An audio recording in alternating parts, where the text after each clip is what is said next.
I I really thought that like that was the path to happiness is Right. more achievement, more money, more things, and those things are all great, but I was pursuing them at the cost of everything else in my life. And when I say everything, I mean everything.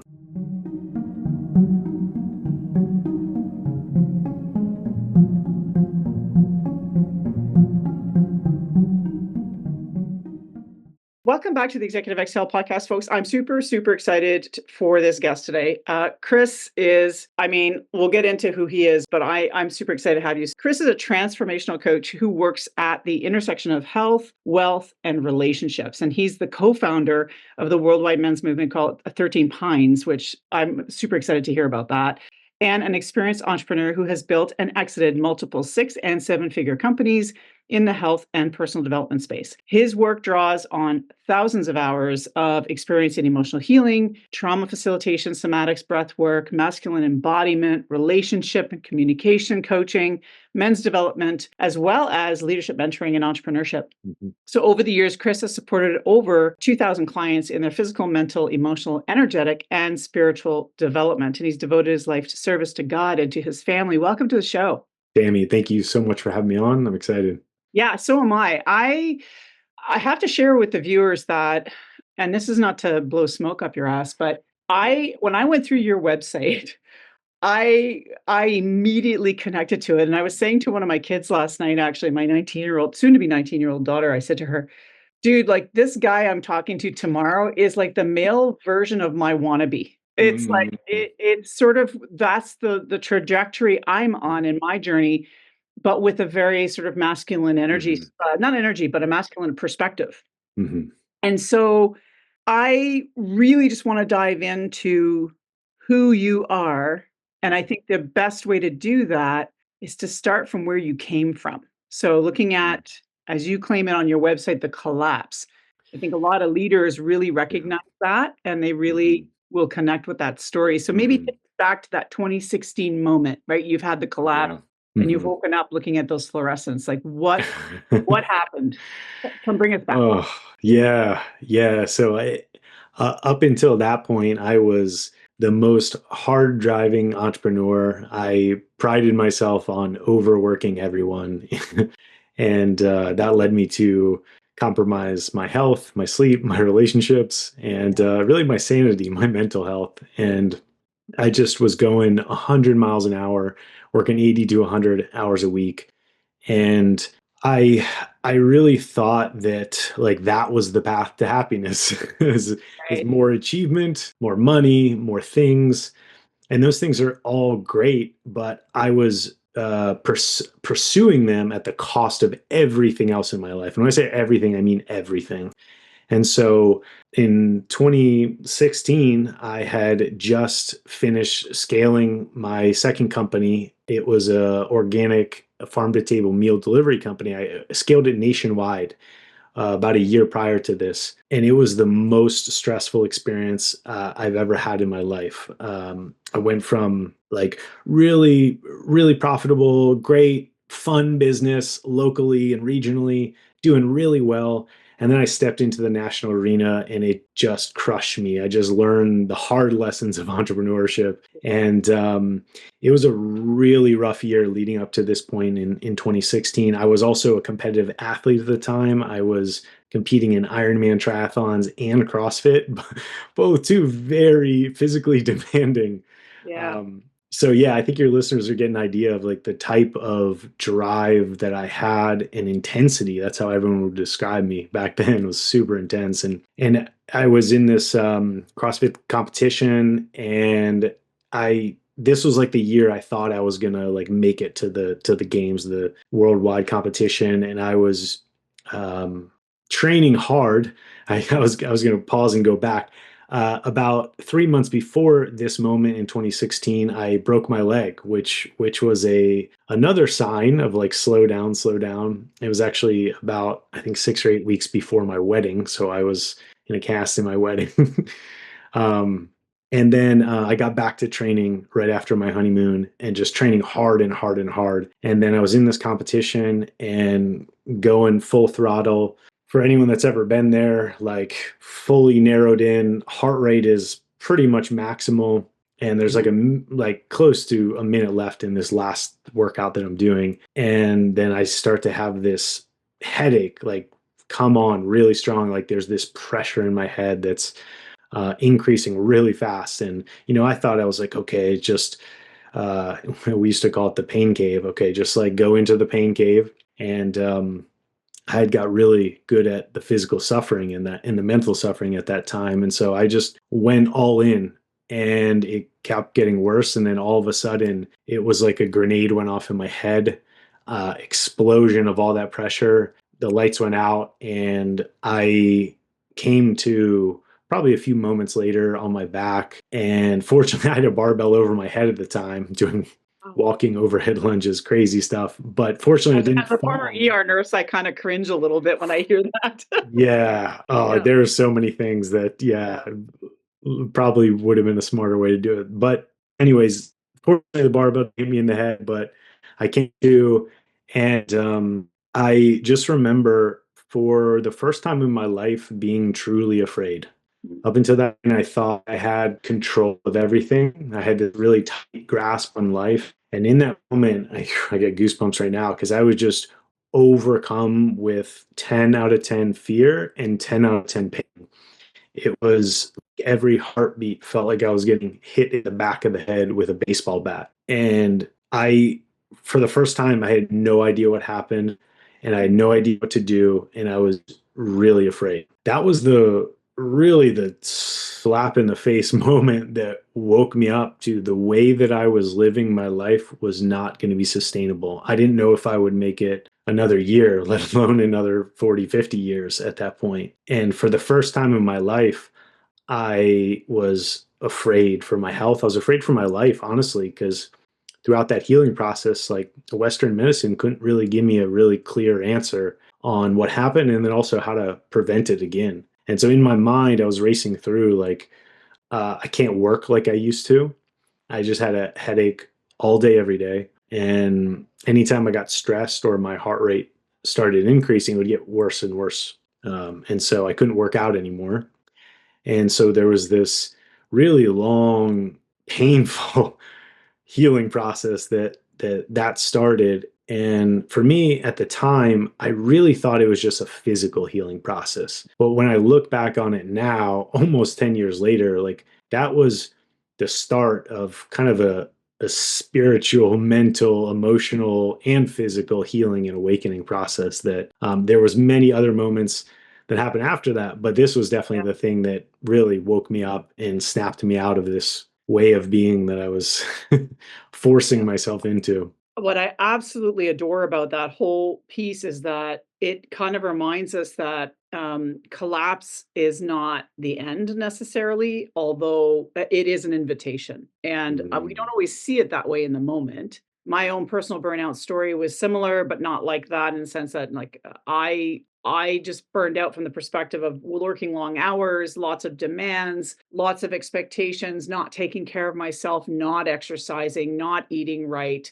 And then one day I went to the washroom and I'll spare the details, but I was like, oh, I've got cancer. Something's wrong with me. And I went to mm, the doctor and had an emergency scope done. No, it was just stress. But my body mm, was rejecting. And mm, again, like you, I thought, oh, it's just my body's rejecting. mm, I just need some time off and I'll be mm. okay. My doctor was like, no, you need like 6 weeks off and you need to go to a Buddhist temple somewhere. Uh-huh. And she was like, "You need to just, chill Mhm, the F out, like, mhm, what are you doing?" So, I didn't see it in that moment, right? mhm, I didn't see the collapse. Well, I kinda did, but I wasn't admitting it, if you will, mhm, right? I didn't want to admit that it was an invitation. So then when did the bar click for you where you went, "Hold on a mhm, second. This isn't just my body. This is an mhm. invitation for more." Yeah. Hmm. It was a slow process for me. Honestly, I wish I was not as stubborn as I was. But the analogy that I use over about the next 2 years was it felt like I had one foot on one raft and one foot on the other, and they were slowly drifting apart in opposite directions. Yeah. And one day I wanted to jump back on the safe old raft, the way I knew how to be, and the way that everyone I thought loved me for. And so I would do it and I would go into it, and then the next day I would wake up and I would just be like, no, there's got to be something more to this, and I can't keep doing this. And so there was this like back and forth battle for a really long time. And it wasn't until the end of 2018, so a little over 2 years later, that I was kind of suffering with this. And what's funny is like, I had this very masculine view. I was like, okay, I'm just going to double down. I'm going to go hard. I'm going to build it up, and then I'm going to sell it, and then everything's going to be good. Like this completion moment. So that's kind of what I was battling with this idea that, okay, if I just give a little bit more, but meanwhile, I realized during those 2 years that a lot of the success that I had built was simply just on my pure will and drive to force things forward. And when I couldn't do that anymore, I just physically couldn't work like that. Things started to crumble a little bit, and so I really over that time was starting to reconcile with like, oh, this is life failure. Like I had it all that I thought I wanted, and I'm failing, and it was really painful. And so I had no idea how to be with emotions at that time. I was completely cut off from them. It was suppress and just push right through. That's what I was taught, and that's what I did. And I remember I was throughout this same 2.5 year period, I was really working to get myself out of the business of the day to day because I couldn't anymore, and I saw it was costing, like everything was crumbling. So I was working to get myself out, and in that process, I bought an RV and I started taking small RV trips. It was like my only way to escape the stress, where I could just like be away from just all of the problems and all of the things that I had created that I thought needed me. And so I was taking these small little trips, and on the drive home, it was right after a Thanksgiving trip. I remember crossing, I was living in Florida at the time. I remember crossing the Florida Georgia border to go back. And I just got goosebumps again, just a wave of emotion that I didn't want to go back to this life that I had built. I just wanted to turn around and go anywhere else but back to that.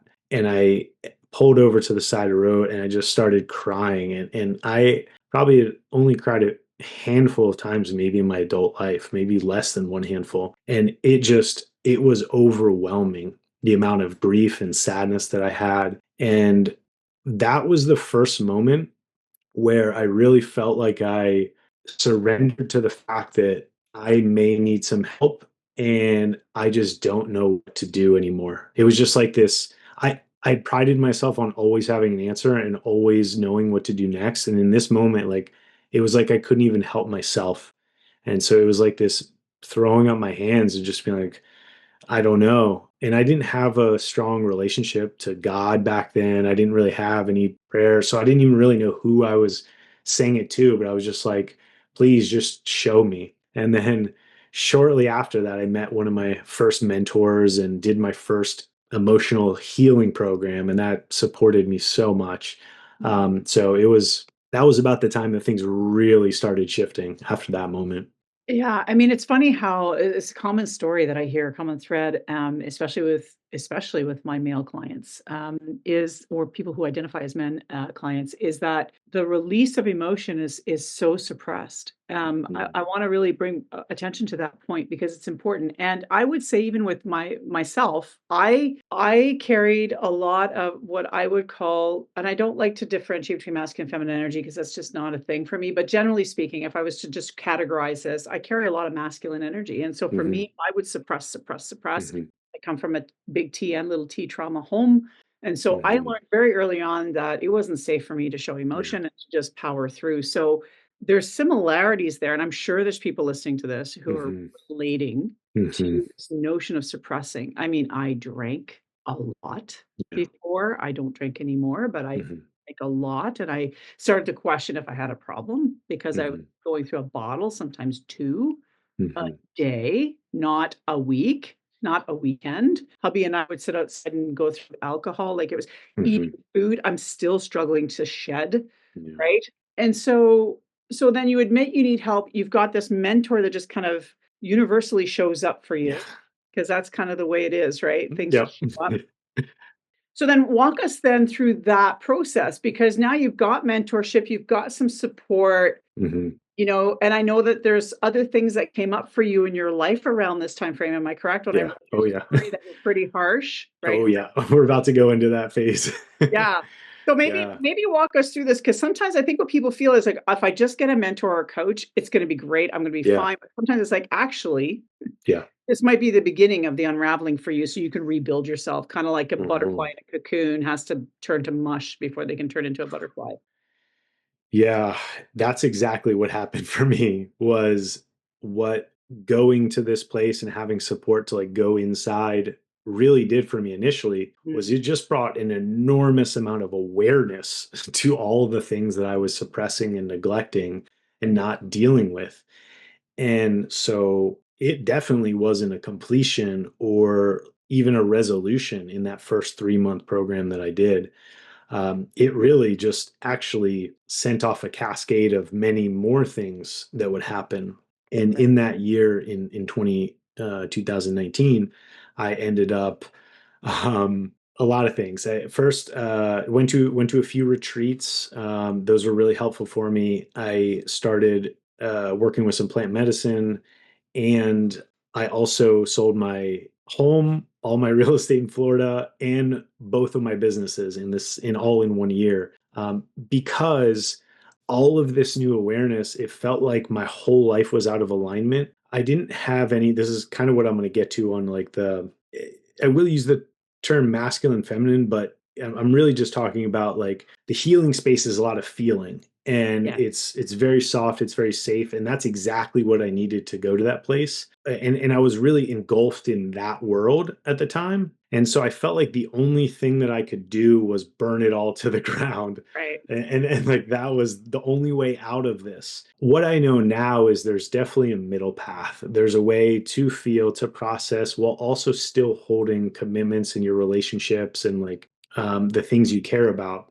But it was rocky for me. All this stuff was blowing up, and then towards the end of that year, my then wife asked for a separation, and that was the thing that just fully sent me off a ledge because that was the last, what I would say, like ego identity that I was holding on to. Everything else was gone. Like I was no longer this athlete. I was no longer this hard driving business owner, and I didn't even have the businesses at that point. And so the last thing I had was like, okay, I'm a husband, and I was hoping to be a father.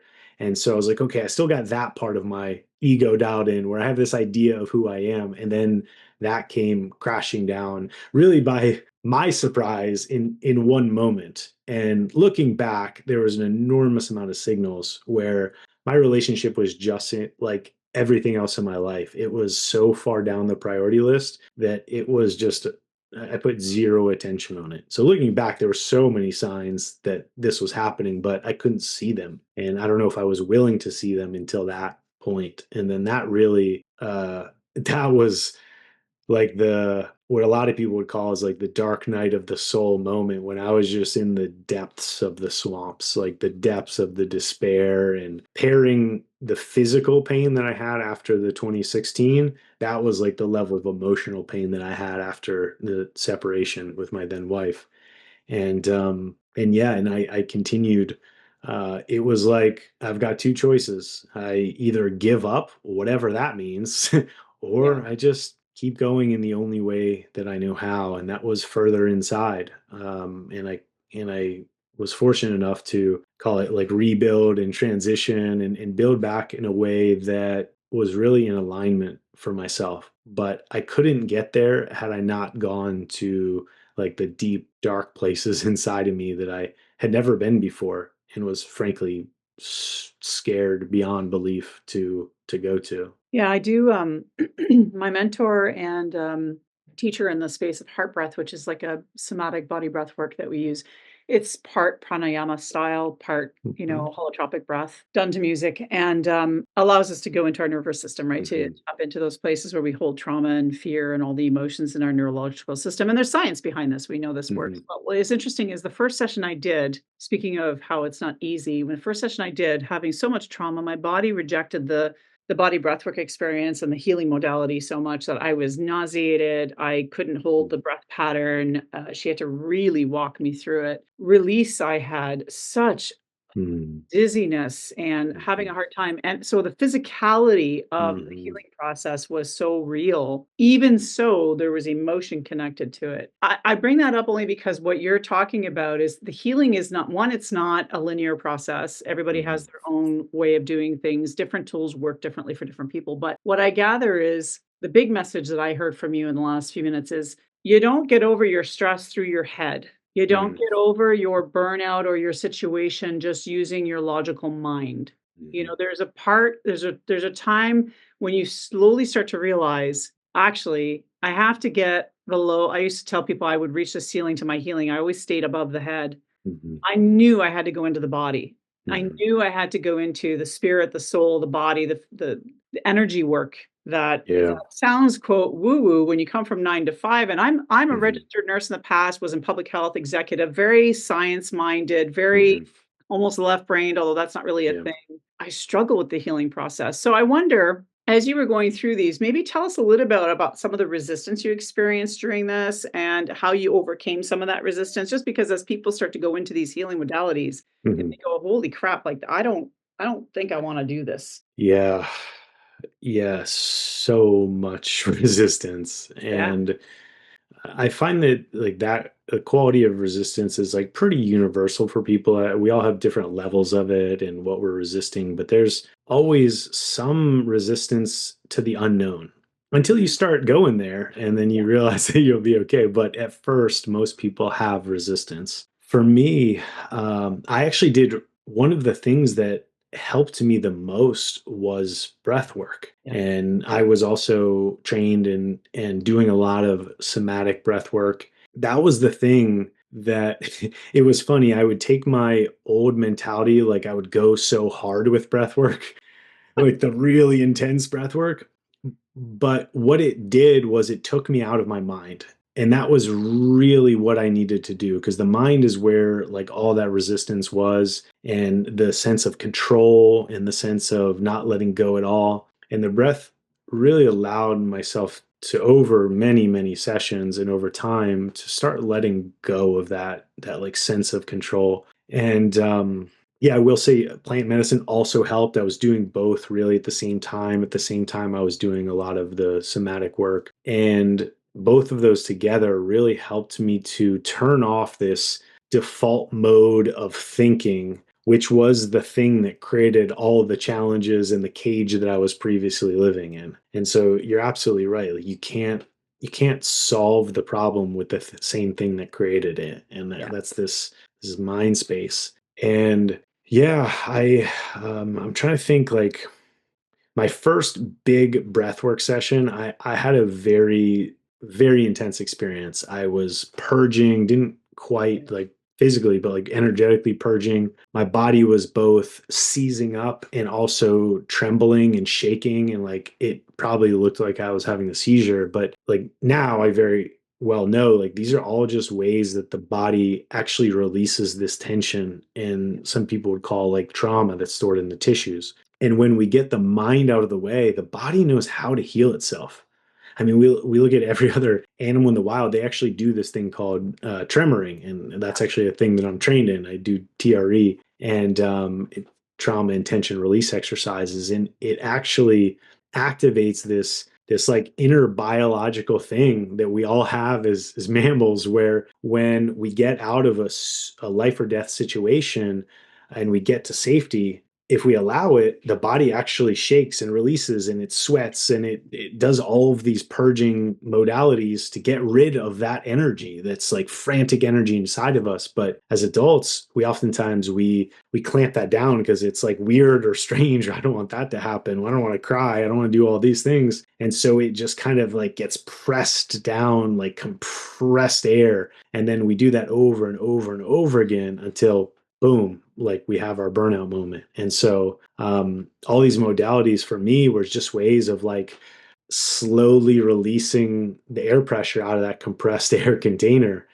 And it got to a point to where for the first time in my life, I could actually say that I was relaxed and at peace, both my body and my mind and just my energy. I had always lived with basically a caffeinated, anxious state every day, every waking moment, going to sleep at night. I didn't sleep well for my whole life. And so for the first time, I felt relaxed and at peace. And that was so strange for me that I didn't even know what to do with that. And for a while, I was like in this trying to be busy because I didn't know how to just be at peace. So there's steps along the way. Like just because you break through the first level of resistance doesn't mean there's not going to be more and more and more. And that has definitely been my experience. Yeah, so it's certainly a journey. And I love the mentality of like really going after things. And I love like when people feel driven to go into this healing process, like I love the enthusiasm of it. I've worked with a lot of people that have started their journeys here, but I do find that there's this expectation, and it was similar actually in fitness for me when I owned a gym and I was a personal trainer way back when. There was like this misaligned expectation that it was just going to happen overnight. And okay, I do a couple of these practices, do a couple of these Oh my exercises, and I'm Preach, good. preach, brother. I've been going to Yeah. the gym for months and I'm like, okay, so I can leg press 210 pounds, but where the hell is the stomach fat going to come off already? You know, I get it. I hear you loud and clear. Yeah, and I Yeah. feel like this healing, emotional, mental, physical journey. It's I know now it's all deeply intertwined, and we can't just heal on one level, and True. so we have to address all of it, and that takes some unwinding. Honestly, we've all I said not all of us, but I think a lot of adults today have lived with decades and decades of conditioning and suppressing and avoiding, and so that's a lot to deal with. That's one of the first things I say to all the clients I work with is like we're dealing with a lifetime of past, and that's going to come up in whatever pace and cadence it wants to. But if you're committed to that, I promise you there's another side. But you have to be committed to that. Like whatever comes up, we deal with. Because otherwise you'll eject before you're on the other side for sure. Yeah, Mhm. and I think that, and I kind of want to move into what your work that you do now, and I kind of want to frame it because you've moved from student to facilitator now, so you've done a lot of the work, and of course, we all know you and I are still on the journey, Oh right? yeah. It doesn't Mhm. matter how long we're doing this for. There's always another layer of the onion. You're like, God, I thought I dealt with that. I didn't think I Mhm. had to deal with that again. Notion, but I mean, I've had clients, in particular in the body breathwork space, executives who've taken multiple sessions, and it's almost like they have to not only just trust you as a facilitator, but they have to Mhm. learn to trust themselves to release, Mhm. right? And so I had Mhm. one gentleman who I think it was about fourth, it was his fourth session with me, 75-minute session, and for the 3 sessions before, when I would, prompt him to release the energy after having done all the active breath work, he would just do nothing. There'd be just Mhm. like a little stretching, you know, whatever, some Mhm. cursory kind of stuff. But in this 4th session, we went through sort of the what he wants to release, and it was a lot of anger. And what was interesting is in this particular session, for whatever reason, it was like a light bulb went Mhm. off. And when we went to the release, the Mhm. rage that came out of this man, like we were virtual and I felt it, like, it was like we were Mhm. in the same room. He was hitting the floor and screaming at the top of his lungs, and it was just rage about things that happened Mhm. to him in the past. And so, as a facilitator, and you're now running men's retreats because that's your target market, right? Our men, co-founding 13 Pines, which I wanna hear about. Mhm. I have a question for you though, is when men show up saying what they need, what do they actually find they need? Yeah. Because there's always a This is difference the between what people think they want and what they actually need. yeah.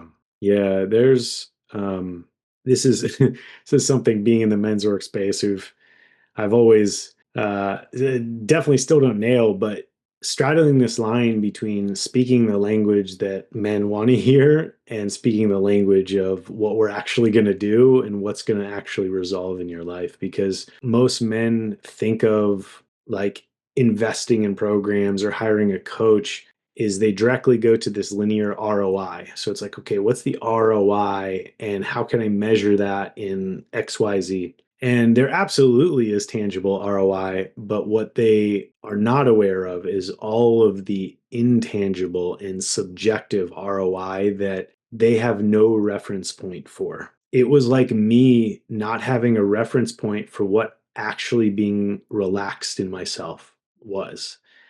If someone would have like quote unquote sold me on that, I would have been like, no, like what is that? Like give me the tangible. Like how's it gonna make more money or like make my wife stop complaining to me or like whatever the yeah and or like make me better in my career. And so a lot of men come into most men come into this work, I'll be frank, with just pain. And that is the thing that drives a lot of men to make a change or at least like do a little bit of a step outside in the trust zone is there's enough pain and that pain usually comes from some combination of health, like some sort of like facing death type of thing, like oh no, I'm having a health scare and like relationship, either they've had a relationship end recently or they're going through rocky times, and then also like purpose, career, and like meaning in life. Like those are really the three things that a lot of men feel pain in that they finally have enough to make a change. And now looking back, I know very clearly we don't have to wait for the pain teacher to make a change, but unfortunately, everyone has their own threshold of that pain piling up until they actually do something different. And for those listening that are experiencing some level of that pain in any area of their life, the permission is that you can do it before it gets to like complete explosion. But I know a lot of men, and a lot of men hear that and they're like, "No, I'm good." um, it and I one of the things I love working with men because I really understand this mindset. And on one hand, it's like the biggest challenge that I have in working with them, this like heavy resistance, this stubbornness, this like sense of control. Also, on the other side of a lot of this work is one of the biggest gifts for men. And I think like and what I mean by that is just like this willingness to be a servant in their life, to be responsible for their family, to be a selfless, loving person, to serve their community. And all of those same qualities of like being resistant and stubborn and thinking you know the way is also part of being a great leader.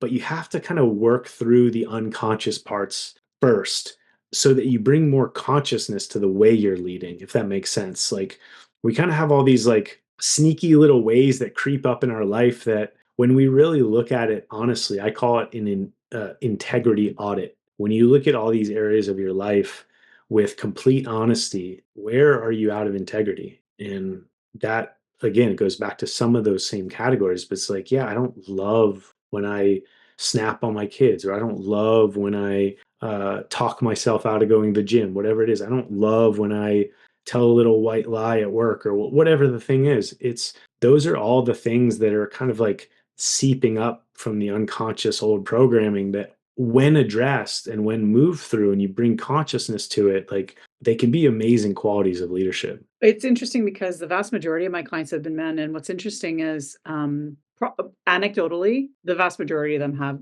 marital issues. Yeah. Hmm. Vast majority of them do. Hmm. The second thing is they're often sent to me because they're being told by their employer that they need more emotional intelligence. That's often something that Hmm. comes up for them, but they have to grow that side of their leadership. That's the other Hmm. thing. But what I find though in working with them is they really just crave connection, but are too afraid Hmm. to seek it out. Hmm.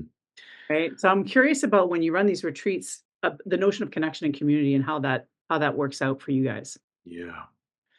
Yeah, I have an enormous amount of compassion for those men, which is most men, that are just seeking the connection. They're seeking the emotional safety. I have so much compassion for it because for most, it was not modeled. Yep. And the dynamics of whatever relationships they're in now, whether it be friendships or romantic, usually don't feel safe enough to tell the truth and to like be honest with what's really going on, which was my case. And so men feel so isolated that they have nowhere to go. And when they experience another person, just looking them in the eyes and be like, I get it. Like, it's okay. Like, yes, that's okay too. And like, it's all okay. And the word I use a lot is like permission. It's just like you have permission to just be you, to let it out, let it, whatever's there to express. And then like feeling that external permission, a lot of it starts to relax the internal permission that men can give themselves to go to that place. Men have this emotional safety wound that's passed on for generations and from ancestors, and the same way that a lot of women have physical safety traumas, men have emotional safety traumas. And so it is a delicate process oftentimes. And one of the things I love about the in-person experiences is when a man is in a room with not just another man one-on-one, but like 40, 50 guys that are all giving him permission and they're giving themselves permission. It's just like this beautiful container of opening. Like you just see them bloom and come alive, like a lifetime that they've wanted this level of depth and connection, and they just didn't know where to go, both outside and inside, to get there. And so I think men's work is such a beautiful journey from, and I think there's so much healing in both relational work, and but there's something about just men getting together, being completely honest and just being deep, like just being deep with each other. And it kind of shifts the script for a lot of men of this, like, okay, I just talk about football with these guys, I gotta talk about work and the job projects and whatever over there with these guys. And it's just like you kind of get to take off all the masks and just be yourself. And yeah, I love it. It's like guys find themselves for the first time in their life, like when they're in a group of like solid men. They're like, yeah, bring it, brother. Like, yeah, like all of it. Mhm. It's amazing when you do these in-person retreats for that reason, that connection, that energy exchange that you get. I wonder as a practitioner, what has been your uh, greatest takeaway, joy, learning? I don't know what the word is Mm, from leading this work. yeah. I goosebumps so many times in this interview. The moment when a man opens his eyes after a deep process and he looks me in the eyes and I can see that he's finally alive. Like he feels aliveness within him where he was previously dead. And that moment, call it like an awakening, call it like whatever, but it's a moment that has excitement, joy, hope, bliss, pleasure, like all of the things are speak in love and connection through his eyes. And yeah, I mean, I say it's a selfless job, but it's really not, because like that fills me up. That like lights up my energy more than anything, is just seeing another man come alive in himself. And yeah, it's I get to experience like some of the most blissful moments of a human being's life. It like over and over again, all the time. Like that's amazing. And it also opens up the door for them to carry that bliss, carry that joy into their everyday life. And yeah, I always say all the time, I have the greatest job in the world. It's unfair that my life is this good. Like, yeah, and everyone gets to have it. Like this, it's available to everyone. Like living in your purpose, living in your gift, living in your bliss and your joy. But it's definitely a path to getting there for sure. As long as you have breath in your, as long as you can still breathe, you can access these same things that Hmm. we're talking about. Yeah.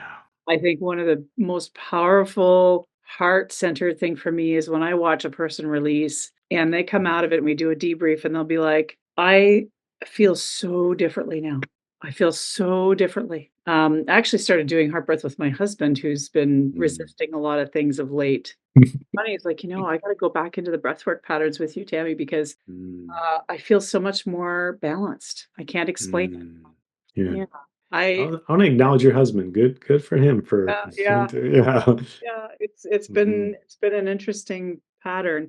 I've even it's funny, I have a former client who, we're not working together right now, but I sent him your link and I'm like, dude, like you need to check this guy out because this might be a really great fit for you. Thank you. So first of all, I just want to say also before I close out today's session is what you're doing. It's not only opening up the potential in a human being in your case, you're working with men, but generally anyone who does this kind of work, it opens you up to possibility, to connecting with that joy, to feeling alive again. Quite literally, whether you realize it or not, I'm not being hyperbolic, you may be saving lives. And I say that because my mentor has a bricks and mortar facility out in British Columbia, and she had a gentleman who just kind of on a whim walked in and did a session. She does her heart breath with like the headsets and everything, and he did the session just like I said. It was literally the last thing he was trying. Mhm.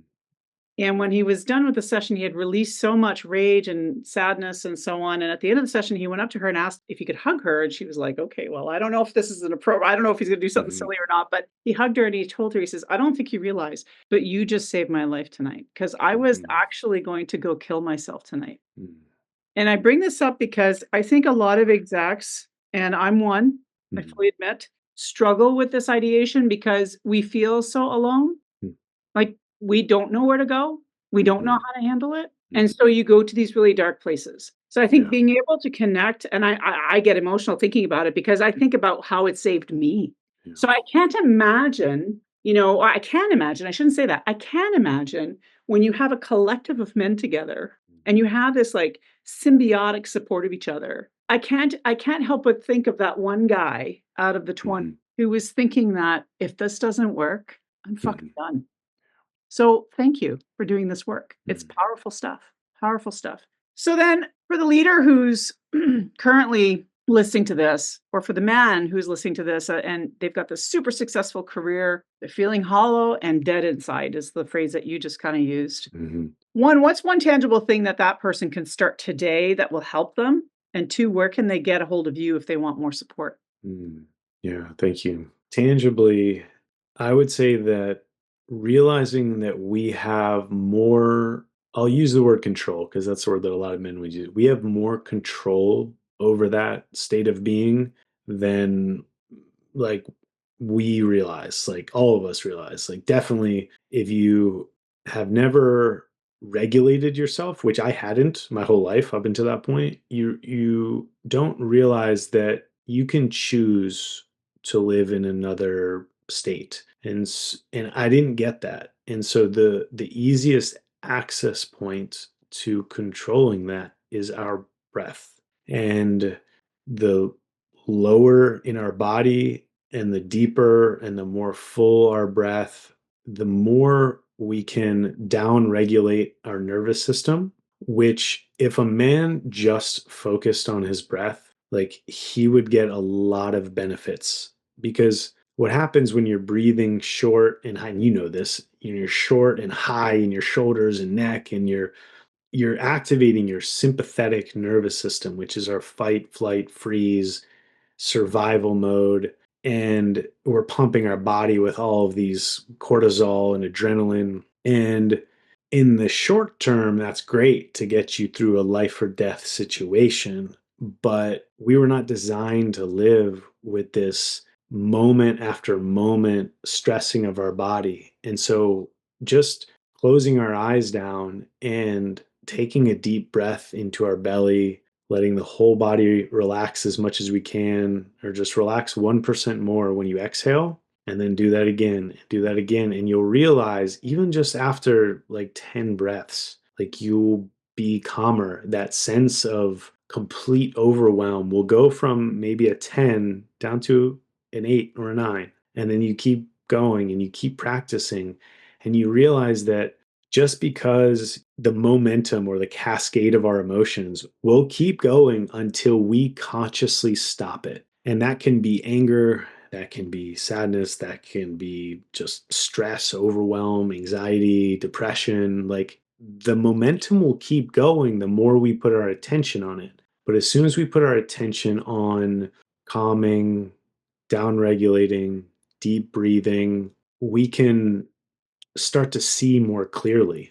Because that's what happens when we're in the fight or flight. Everything narrows in, it laser focus, and we just pay attention to the threat. But when we breathe and we relax, our vision even opens up and we can see more. We can see more in ourselves of like what's happening. We can see more in others. And that is available to everyone. And it doesn't take super intense breath work. Like those things can be great. And having a guided session, very powerful. Highly recommend it. And simply just taking 10 deep breaths. One of the things I do with all of my like hard driving executive entrepreneur, like go getters, is we program in what I call transitions into their life so that you're never going back to anything. As soon as you drive home from work, you stop and you breathe a minimum of 10 times before you walk in the door and greet your kids and your wife. Because guess what? If you'll bring anything with you from work into that house, into that front door. But as soon as you make the transition, you can choose to be a different person. And no matter what happened in the past, you don't have to allow it to continue forward into the future, in the present, in the future. And so programming these little, just like, I, I call it just like these sacred transitions where even if it's back to back meetings, you just end the meeting, you close, you breathe, you let it all go, whatever it was, and then you can step into the next moment, the next meeting, the next whatever, with a completely different mindset, a completely different headspace. And if a man just did that, he would see immense ROI on his life because he would be a different person. He'd be a different person to his employees, his coworkers, his partner, his kids, his family, his community. He would be a better person. I'll just go out and say it. He'd be a better person. And so the tangible is just breathe. And if you're feeling that overwhelm, if you're feeling that stress, if you're feeling, I mean, about to take your own life, like support is there, and all you have to be willing to do is ask for it. Even if you don't know who you're asking, ask for support and it will show up in the most crazy ways like it did for me over many years, and it will. And people like Tammy are out there, I'm out there, and countless others are out there in service. And so the encouragement would be to get support in whatever way makes sense to you. Like whatever, just take the first step because that'll lead to the next one and the next one. Love that tip. I'm a big proponent of breath work. Obviously, it's part of my practice as well. And I would even double down on that is focus on breathing through your nose. Mm-hmm. If you're mouth breathing as you're listening to this, Yeah. just shift this. And just really briefly, the science behind it is that when you breathe through your nose, the olfactory nerve Mm-hmm. senses the air moving through the Mm-hmm. sinuses and tells your brain you are safe. So just shifting to a nasal breath Mm-hmm.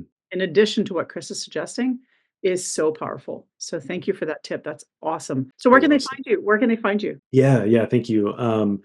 ChrisMarhefka.com is my personal website that has like my story and everything that I'm doing in the world, including the things I'm doing with 13 Pines, which is the men's work company. They can also go over to 13pines.com, all spelled out like the tree. There's a story behind it. Um, that'll get them to all the retreats and all the group programs online and all that stuff. So those are the two websites. And then Chris Marhefka, pretty much on all the socials, Instagram, LinkedIn. Perfect. I'll have all of Chris's links in the show notes. Do go check out his website. It is beautiful. Thank It you. is filled with story, which I love. I was actually thinking, huh, maybe I should model that for my about page. Please. I'm Yeah. so impressed with the Hmm. storytelling. But you really do get a sense of who Chris is because I get the sense that what you see on the page is what you get. So just go to his web page, check out his offerings. He's got a ton of offerings, online stuff, one-to-one Hmm. retreats. So go check it out if this resonates at all for you. Thanks again for being here, Chris. I really enjoyed this conversation. Yeah, likewise, Tammy. Thank you for providing the opportunity to even share. And yeah, thank you for doing your work in the world as well. Thanks again for the listener for being here. If you've made it to the end, I just want you to know that you matter to both of us. So if you value this content, there may be other people who need this content. So like, share, follow, comment, do all the things. It really does help the algorithm push this stuff out to other people just like you who need this kind of messaging or support.